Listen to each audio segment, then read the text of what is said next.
మనిషి తాను తినే ఆహారాన్ని తినే ముందు కంచంలో ఉండగా 2 చుక్కలు నీళ్లు జల్లి, పరమేశ్వర ఇది నువ్వు నాకు ఇచ్చిన ఆహారం, దీన్ని నీకు సమర్పించి నేను తీసుకుంటున్నా అంటే గుళ్ళో మహానైవేద్యం పెట్టిన పుణ్యం ప్రతి మనిషికి వస్తుంది. మీరందరూ అన్నం తినే ముందు ఆ పని చేయండి, ఆ పుణ్యం మీకు అందరికీ వస్తుంది. కాస్త 2 చుక్కలు, ఇది బ్రాహ్మణులు మాత్రమే చేస్తారనుకోకండి, అందరూ చేయించింది. ఈ నీళ్లు జల్లడానికి బ్రాహ్మణుడు ఎందుకమ్మా?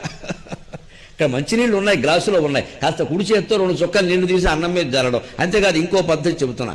అన్నం తినే ముందు అన్ని పదార్థాలు వడ్డించాలి.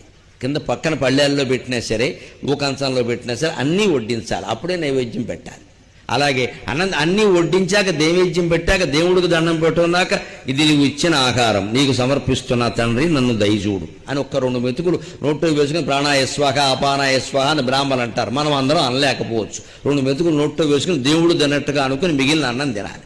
కొంతమందికి ఉండే దుర్లక్షణం ఏమిటంటే, పచ్చడి వేస్తే పచ్చడి నాకేయడం, స్వీట్ వేస్తే స్వీట్ నాకేయడం.